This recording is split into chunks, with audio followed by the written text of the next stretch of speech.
the Ask Me About My EV or electric vehicle event, which is happening on September 25th.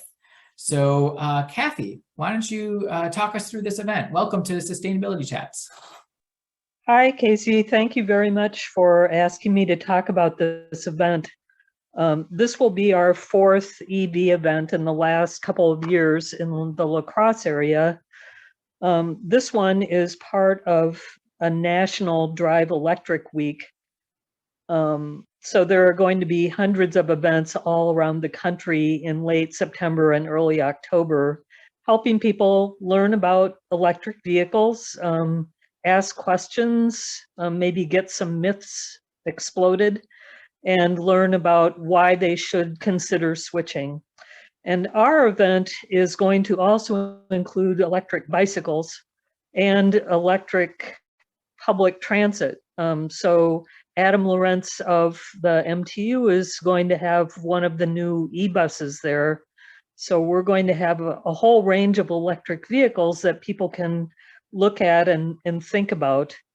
And now that the Inflation Reduction Act is passed, there are a lot of incentives there for purchasing used and new electric vehicles. And I believe that we will have some good information there to help explain what's coming up.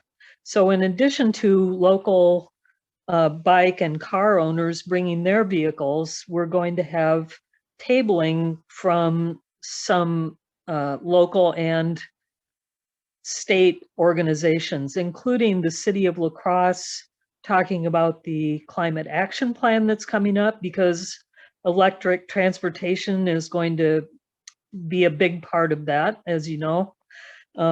Renew Wisconsin is planning to come. I'm hoping that Wisconsin Clean Cities will be there, but I haven't confirmed that yet. And I just talked to Tim Bartels from Xcel Energy, and he's planning to come and table too. They have some incentives for charging. So there should be good information besides just talking to people who own cars, from organizations that can help you as an individual or as a nonprofit or as a business owner look at ways to transition from fossil fuel to electric vehicles. I should say, personally, I own an electric car. I got a used one in 2019, and it was pretty affordable. And one of the myths that I hope this event and others like it can bust is that you can only get an electric car if you're super rich. That is just absolutely not true. And this is important because as we look at city legislation that's coming along, there's some misinformation out there about affordability of electric vehicles and other things. And the more we can do to spread the word about the truth, the better, I think. And that's why I encourage everybody who can attend to show up, because we can give the information out, but the hope is that it will ripple out into the community through the people who attend. And one more thing, and that is we've had this is our fourth local EV event, but at the last year's one, I met an individual who had come to the first one, and because of the information he got there, he went out and got an EV, and then he brought it to the next event to show it. So that is the hope. And thanks again for letting me come and talk about this. I'm going to drop another link in the chat, and that is to just sort of a local page of information about events and about information for people who might be looking at cars or studies about how affordable they are, etc. Thank you, Kathy. Hey, so you mentioned that EVs aren't just for rich people, and that's sort of a myth that you're busting. Are there any other myths out there that you want to bust right now? Yes, the two I can think of right off the top of my head are range and charging. So a lot of people, like my car has a range of 83 miles. And when I tell people that, they're aghast. How can you, then that's my only car. But what I tell people is you don't need a car with a whole lot of mileage if you don't drive a whole lot in one day. So my daily needs are between 25 and 40 miles at the most. And I added 40%, and so an 83 mile range car for me is perfectly fine for 99% of my needs, because most people drive their car, come home, plug it in at home, and it's ready to go the next day. Now, occasionally I do need to take longer trips, and sometimes I can find charging stations along the way that will allow me to do that. I bought the car in Hudson, Wisconsin, so I had to drive it back. So clearly that's more than 83 miles.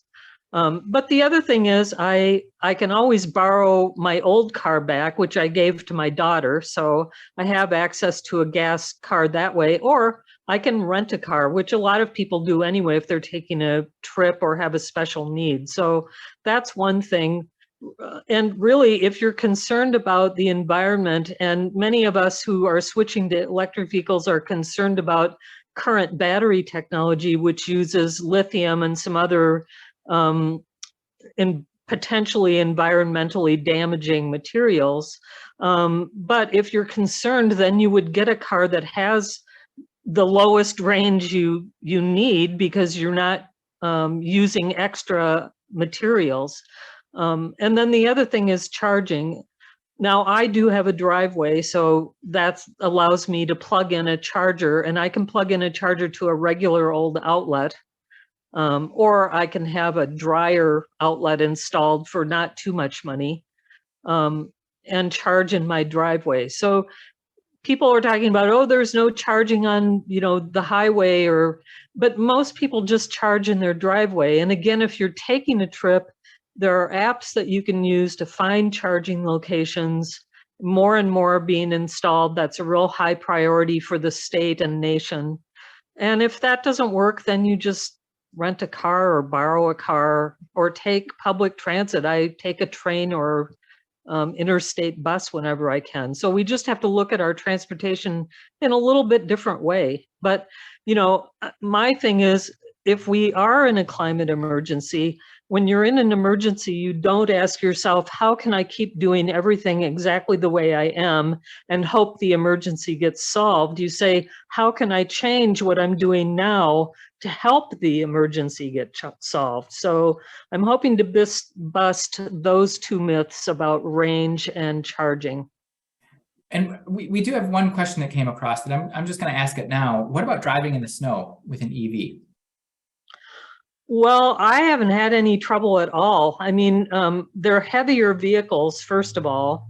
Many of them, well, some of them have motors in each wheel. So, you're not dependent on some motor pushing you along or engine pushing or pulling you along.